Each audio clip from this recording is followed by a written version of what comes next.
सदाशिवः गुरुसाक्षात् परब्रह्म तस्मै श्री गुरवे नमः।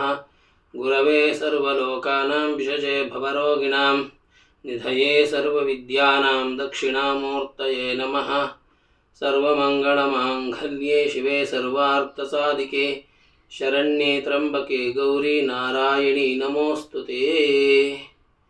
नमः शिवाभ्यां नवयौवनाभ्यां परस्पराचिष्टवविदुर्धराभ्यां नगेन्द्रकन्याऋषकेतनाभ्यां नमो नमः शङ्करपार्वतीभ्यां। ಶ್ರೀ ಗುರುಭ್ಯೋ ನಮಃ.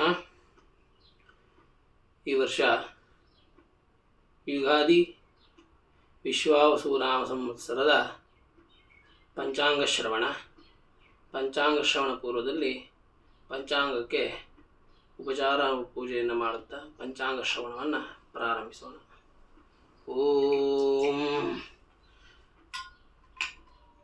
ಸಿಂಧೂರಾರುಣ ವಿಗ್ರಹಾಂ ತ್ರಿನಯನಾಮಾನಿಕ್ಯಮೌಲಿಸ್ಫುರಾ ತಾರಾನಾಯಕ ಶೇಖರಾ ಸ್ಮಿತಮುಖೀಂ ಮಾಪೀನವಕ್ಷೋರುಹಾಂ ಪಾಣಿಭ್ಯಾ ಮಣಿಪೂರ್ಣರತ್ನಚಷಕಂ ರಕ್ತೋತ್ಪಲಂ ಬಿಭ್ರತಿಂ ಸೌಮ್ಯಂ ರತ್ನಘಟಸ್ಥರಕ್ತಚರಣಾಂ ಧ್ಯಾಯೇತ್ ಪರಾಮಂಬಿಕಾಂ ಸೌಮ್ಯಾಂ ರಕ್ತರಕ್ತಚರಣಾಂ ಧ್ಯಾಯೇತ್ ಪರಾಮಂಬಿಕಾಂ.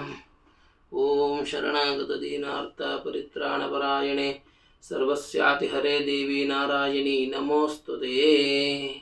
ಓಂ ಪ್ರಣೋ ದೇವಿ ಸರಸ್ವತಿ ವಾಜೇಭಿರ್ವಾಜಿನೀಪತಿ ಧೀನಾ ಪವಿತ್ರವತು ವಾಗ್ದೇವ್ಯೈ ನಮಃ.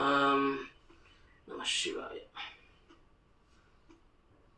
ಅಥ ಪಂಚಾಂಗಶ್ರವಣ. ಓಂ ನಮಃ ಶಿವಾಯ.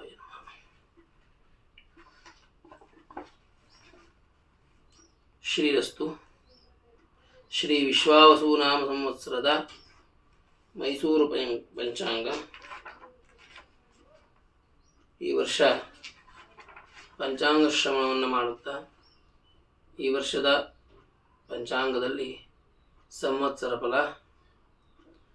ಈ ವರ್ಷದ ರಾಜ ಯಾರಾಗ್ತಾರೆ, ಮಂತ್ರಿ ಯಾರಾಗ್ತಾರೆ, ಸಸ್ಯಾಧಿಪರು ಯಾರಾಗ್ತಾರೆ, ಮತ್ತು ಮೇಷಾದಿ ದ್ವಾದಶ ರಾಶಿಗಳಿಗೆ ಆಯಾ ವ್ಯಯ ಲಾಭ ನಷ್ಟಾದಿಗಳು, ಮಳೆ ಬೆಳೆ ಏನಿದೆ ಆ ಒಂದು ವಿಚಾರವನ್ನು ತಿಳಿದುಕೊಳ್ಳುವುದೇ ಪಂಚಾಂಗ ಆಗುತ್ತೆ, ಪಂಚಾಂಗ ಶ್ರವಣವಾಗುತ್ತೆ.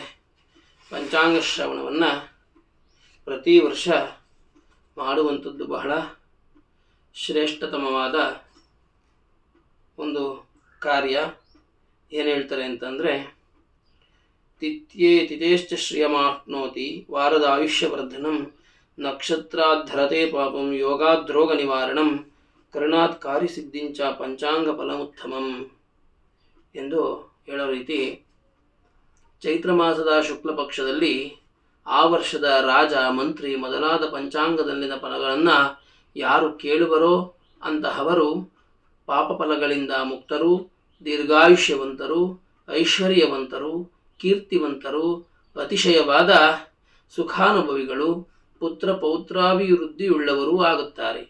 ತಿಥಿಯಿಂದ ಐಶ್ವರ್ಯ, ವಾರದಿಂದ ಆಯುಷ್ಯ ವೃದ್ಧಿ, ನಕ್ಷತ್ರದಿಂದ ಪಾಪ ಪರಿಹಾರ, ಯೋಗದಿಂದ ರೋಗ ನಿವಾರಣೆ, ಕರ್ಣದಿಂದ ಕಾರ್ಯಸಿದ್ಧಿ ಮೊದಲಾದ ಶುಭಫಲಗಳು ಪಂಚಾಂಗದಿಂದ ಲಭಿಸುತ್ತದೆ ಎಂದು ಹೇಳಿ ಪಂಚಾಂಗದ ಶ್ರವಣದ ಫಲವನ್ನು ನಾವು ಅರಿತುಕೊಳ್ಳುತ್ತಾ ಈ ವರ್ಷದ ಪಂಚಾಂಗ ಶ್ರವಣವನ್ನು ಪ್ರಾರಂಭ ಮಾಡೋಣ.